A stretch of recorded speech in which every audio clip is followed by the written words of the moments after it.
Hello everyone, welcome to Ken Studies. आज है 4 मई। Start करते हैं आज के एमसीक्यू क्वेश्चंस। आज का फर्स्ट क्वेश्चन है, विच of the following country is not the part of lithium triangle. आपसे पूछा जा रहा है निम्नलिखित में से कौन सा देश लिथियम ट्रायंगल का भाग नहीं है। आपके ऑप्शंस हैं अर्जेंटीना, चिले, कोलंबिया या बोलीविया। और इस क्वेश्चन में आपका करेक्ट ऑप्शन हो जाएगा ऑप्शन सी। लिथियम ट्रायंगल में 3 देश शामिल हैं, जिसमें अर्जेंटीना, चिली और बोलीविया हैं।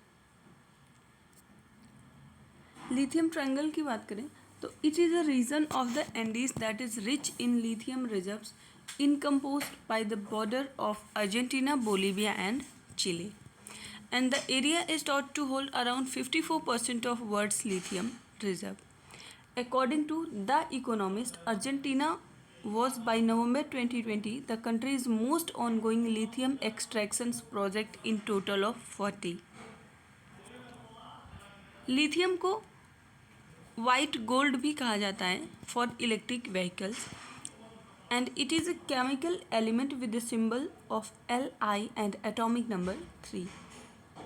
ये एक soft silvery white alkali metal होता है and is the lightest solid element and it is highly reactive and flammable. बढ़ते हैं नेक्स्ट क्वेश्चन की ओर। Sendai framework and Yokohama strategy are related to which of the following. आपसे पूछा जा रहा है सेंडाई फ्रेमवर्क और याकोहामा रणनीति किन क्षेत्र से संबंधित है। आपके ऑप्शंस हैं disaster management, mercury poisoning, ozone as depleting substances या ट्रांसमिग्रेशन ऑफ प्रोटेक्टेड स्पीसीज। और आपका करेक्ट ऑप्शन हो जाएगा ऑप्शन ए, ये संबंधित है डिजास्टर मैनेजमेंट से। So in recent decades, a number of global frameworks have been developed for disaster risk reduction. 1990 and 2000 decade was proclaimed the International Decade for Natural Disaster Reduction.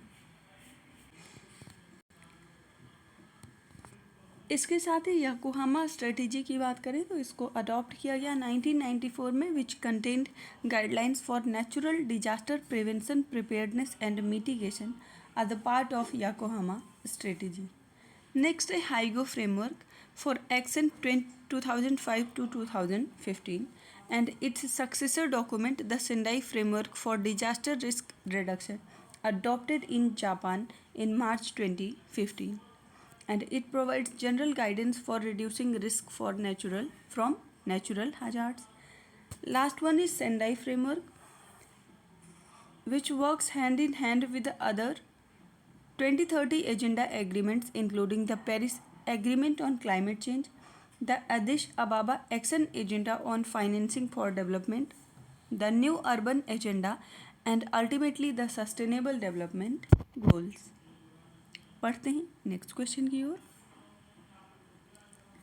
Consider the following statement about UN peace keeping forces and select incorrect one.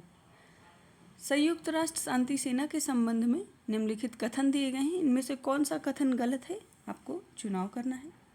First statement है, UN peace keeping recently celebrated it's 75th anniversary with the theme of peace begins with me. Second, India is one of the highest contributor in UN peacekeeping operations, both militarily and financially. Third, UN peacekeeping forces are known by the term green helmets. आपसे incorrect statement पूछी गई है और आपका option हो जाएगा option C. आपका third statement wrong है, जबकि फर्स्ट और सेकंड स्टेटमेंट करेक्ट है। So when United Nations Security Council approved the deployment of UN military observers to Middle East in 1948, the UN peacekeeping forces were established, and this year they are celebrating 75th anniversary with the theme of Peace Begins with Me. To carry out several missions approved by United Nations Security Council and the United Nations General Assembly, it deploys soldiers and police from all over the world and combines them with civilian peacekeepers. और इनके जो military personnels होते हैं उनको blue helmets कहा जाता है. That works along the UN police and civilian colleagues to promote stability, security and peace processes. Over 260,000 Indians have served in UN peacekeeping missions since 1948, and in 2007 India became the first country to deploy all women contingent to a UN peacekeeping mission. बढ़ते हैं next question की ओर.